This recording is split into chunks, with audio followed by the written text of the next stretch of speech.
Carta aos Efésios, capítulo 2. Da morte para a vida. Antigamente, por terem desobedecido a Deus e por terem cometido pecados, vocês estavam espiritualmente mortos. Naquele tempo, vocês seguiam o mau caminho deste mundo e faziam a vontade daquele que governa os poderes espirituais do espaço, o espírito que agora controla os que desobedecem a Deus. De fato, todos nós éramos como eles e vivíamos de acordo com a nossa natureza humana, fazendo o que o nosso corpo e a nossa mente queriam. Assim, porque somos seres humanos como os outros, nós também estávamos destinados a sofrer o castigo de Deus. Mas a misericórdia de Deus é muito grande e o seu amor por nós é tanto que quando estávamos espiritualmente mortos por causa da nossa desobediência, Ele nos trouxe para a vida que temos em união com Cristo. Pela graça de Deus vocês são salvos. Por estarmos unidos com Cristo Jesus, Deus nos ressuscitou com Ele para reinarmos com Ele no mundo celestial. Deus fez isso para mostrar em todos os tempos do futuro a imensa grandeza da sua graça, que é nossa por meio do amor que Ele nos mostrou por meio de Cristo Jesus. Pois pela graça de Deus vocês são salvos por meio da fé. Isso não vem de vocês, mas é um presente dado por Deus. A salvação não é o resultado dos esforços de vocês. Portanto, ninguém pode se orgulhar de tê-la. Pois foi Deus quem nos fez o que somos agora.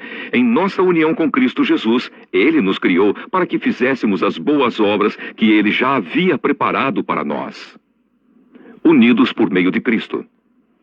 Lembrem que vocês, os não-judeus, eram chamados de incircuncidados pelos judeus, que chamam a si mesmos de circuncidados por praticar a circuncisão.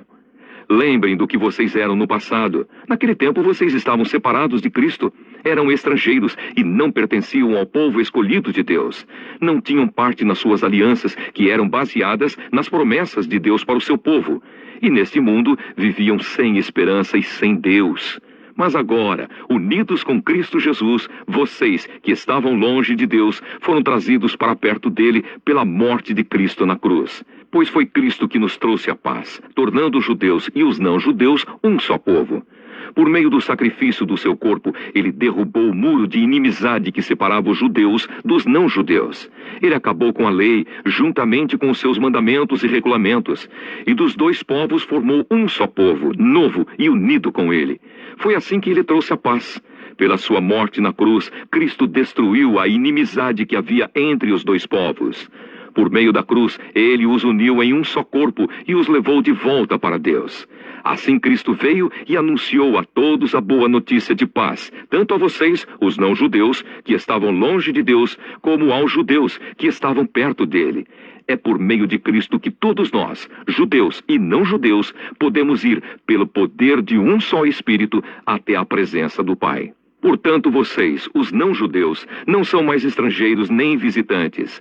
Agora vocês são cidadãos que pertencem ao povo de Deus e são membros da família dele.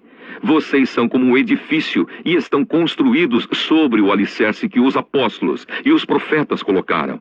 E a pedra fundamental desse edifício é o próprio Cristo Jesus. Ele mantém o edifício todo bem firme e faz com que cresça como um templo dedicado ao Senhor. Assim vocês também, unidos com Cristo, estão sendo construídos junto com os outros para se tornarem uma casa onde Deus vive por meio do seu Espírito. Resumindo e explicando, Paulo opõe duas épocas e dois modos de viver, sem Cristo e com Cristo. Sem Cristo é o mundo pagão, cuja mentalidade, modo de pensar e de agir manifestam a presença ativa do mal, que é o egoísmo que assume formas individuais e coletivas, dividindo os homens. Com Cristo surge a nova forma de viver, o amor que gera doação e comunhão, através das obras que continuam a ação de Jesus Cristo, realizando o projeto de Deus.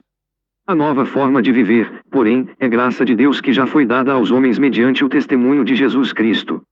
A vida cristã é a passagem contínua de um modo de viver para o outro. A participação de judeus e pagãos no único povo de Deus é sinal concreto do homem novo. A morte de Cristo derrubou o muro de separação que a lei colocava entre judeus e pagãos. Surgiu assim o novo Israel, a igreja, que se abre para todos os homens e os coloca sob uma cabeça única, Cristo. O Evangelho fará cair todas as diferenças.